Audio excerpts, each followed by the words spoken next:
Hi everyone, Dave Milliken here. Today I'm going to teach you how to play The Lonely Life by City and Colour. City and Colour is the project of Dallas Green. City, Dallas, Colour, Green.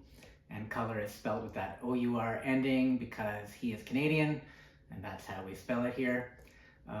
Let's dive right in. You'll notice that you need a capo on the 3rd fret for this tune. So let's tackle the intro first. You'll need 2 chords for this section. There's an E minor,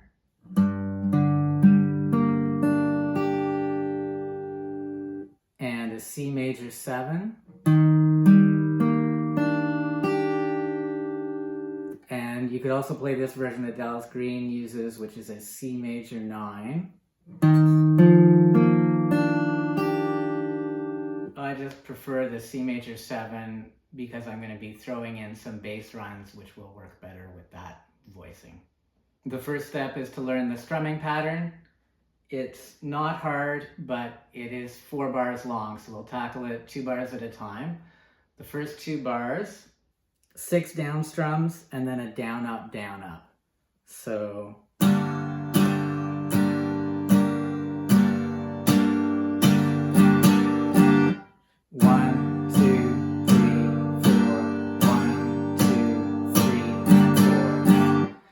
Notice that down, up at the end has a swing rhythm, not a straight rhythm. Straight would be down, up, very even.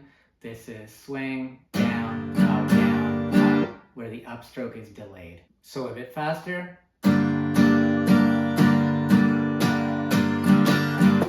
next 2 bars is all downstrokes except for an up on the and of 4. So after the first 4 downs, there's an up.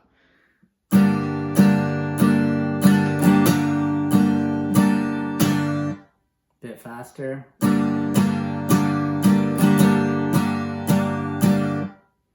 So we put those together, you get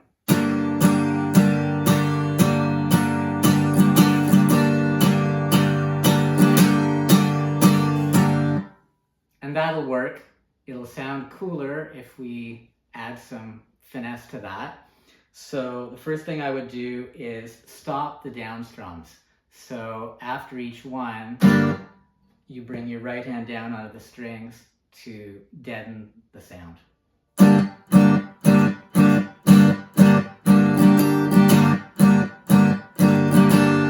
Except for the last 4, we'll let those ring because that's where we're going to put a bass line. So...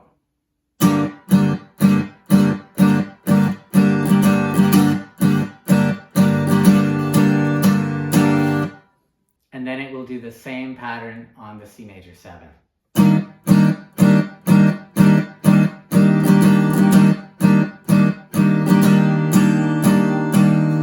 Going back to the E minor, the next thing that I would do to make it a bit groovier is to lift the fingers off the chord in 2 spots. The first spot is at the end of the first 2 bars on the and of 4.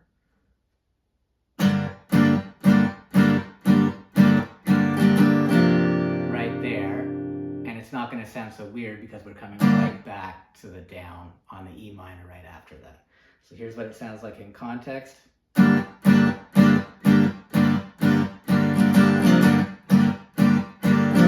And that's the second spot that I would lift, is on the and of 4 in that 3rd bar. So here's the whole thing.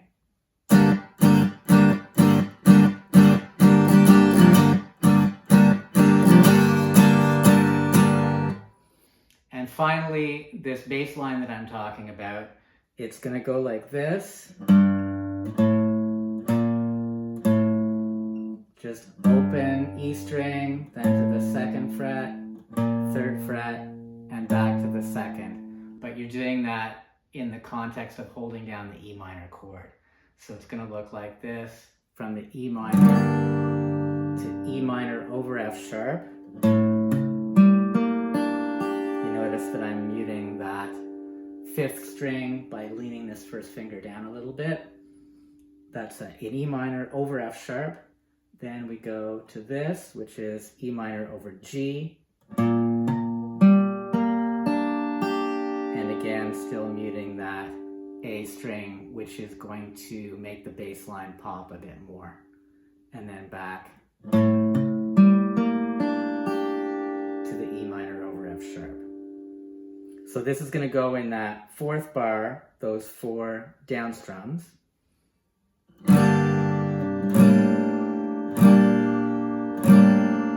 And that will lead us into the C major 7 that starts the next 4 bars.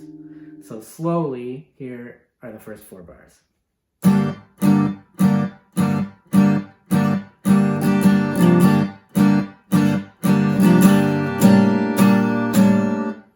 Okay, now we go to the C major 7. It will be a similar kind of thing. This time in the second bar on the ands, we're going to add the pinky to create a C add 9 chord.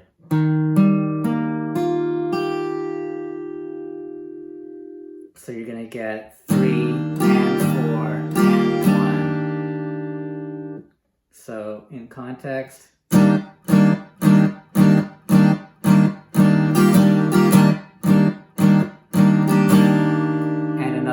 bass line here in the final bar, it moves from the 3rd fret of the A string to the 2nd fret, back to the 3rd fret, and then to the open D. And again, we're going to do that while holding down the chord as well. So that's going from C major 7 to E minor over B, back to the C major 7, and then E minor over D. And that will lead us back to the E minor to start over. So that bass line sounds like this. That's finishing on the E minor. And the whole strum on the C major 7 sounds like this, slowly.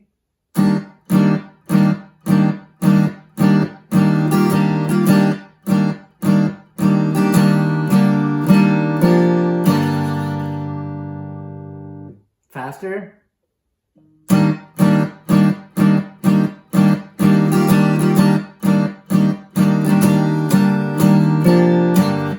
So that's the pattern for the intro. And that keeps going through the verse. So he sings over top of all that. What if I did not love you? Where would that leave me? On and on. There's some variations in the bass line in the studio version of the track. And I also like this one, which takes you into the chorus really nicely, and they're all interchangeable. You could use any of them anywhere, but this one that goes into the chorus is from the 3rd fret to the 2nd fret, which is the same way the other one went, but then it continues down to the open A and then the G. So this is giving you a nice downward line into the E. So with the chords, it'll be C major 7 going to E minor over B, to E minor over A, E minor over G, and that will hit the E minor of the chorus, or the verse if you're doing it in the middle of the verse. Here's what it sounds like at speed, just starting from the C major 7.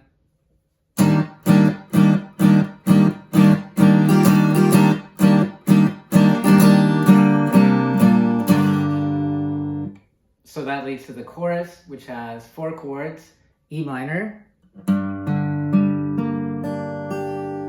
C over G,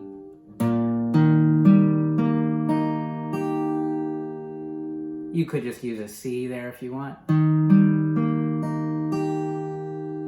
Then a G6.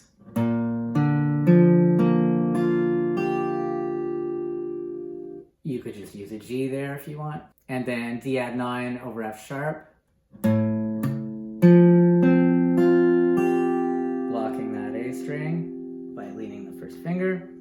The strum on the first 3 chords is the same.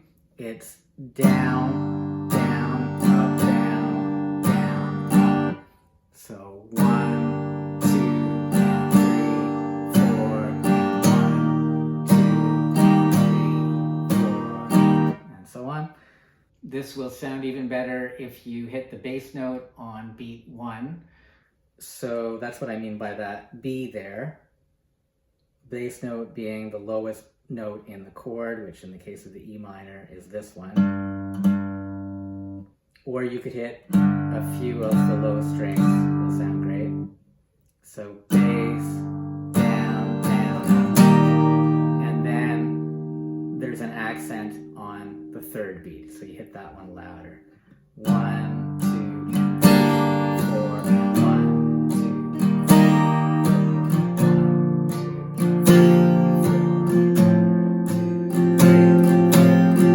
So there's a change there on the last chord that you will do a down, up on beats 3 and 4, accenting both of those beats. 1, 2, and 3. We can add a bit of bass movement in this final bar by going to the 3rd fret of the E string while still holding down the rest of the D over F sharp chord. And then you do that on beat 3, and then you take the finger off on beat 4 to make it go back to the F sharp. So in slow motion, that's, and that will create some movement that takes us back to the E minor. So here's the whole chorus.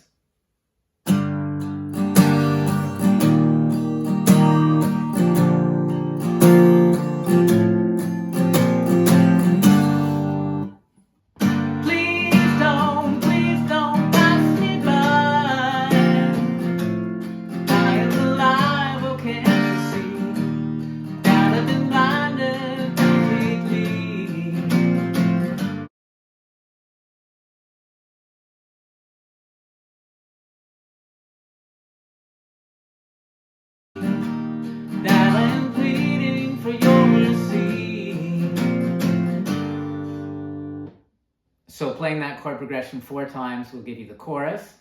Then you come back to the intro, but this time you're just doing the 4 bars of E minor and breaking right into the 2nd verse. You don't do the C major 7.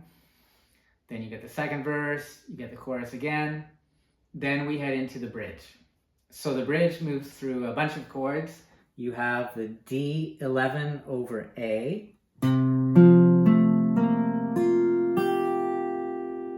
And you could substitute a D there, no problem. That moves to an A minor. Then the G6 that we had in the chorus. To an E minor. Second half A minor. Back to the D11 over A. A minor again. And then C over G that we had in the chorus, which you could also use a regular C for.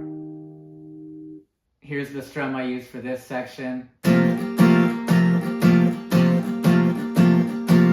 So what I'm doing here is just alternating down and up, but to make it sound different, I'm lifting the pressure off of the chord when I do my upstrokes. So it's down and then the up, because you're lifting, you're only getting a few strings ringing for most of these chords. And that creates some contrast, but still gives that punch that this song has. So here's that strum applied to the chords of the bridge. A bit slower.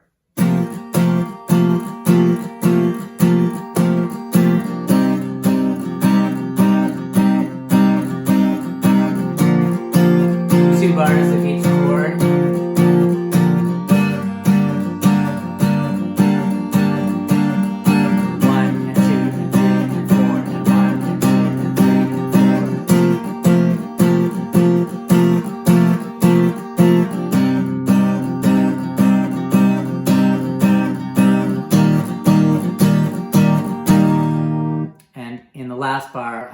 back to the bass line that we were using before to get to the chorus. Here it is at speed with the vocal.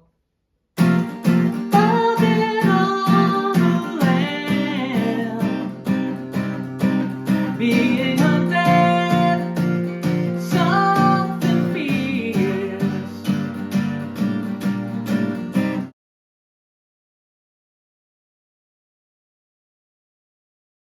But I was just hoping these storm-filled skies would clear.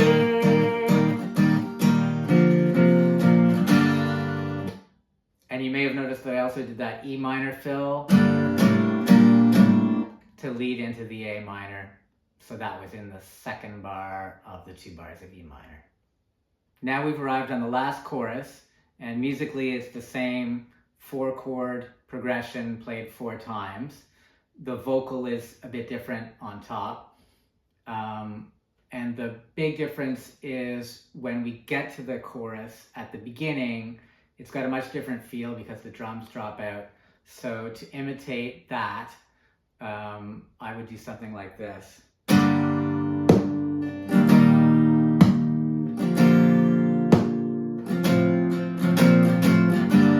And then break into the normal strum. So that's just hitting the chord once on beat 1, and then just tapping the guitar on beat 3. 1, 2, 3, 4. 1, 2, 3, 4. 1, 2, 3. I guess I'm also doing a little upstroke right before the down.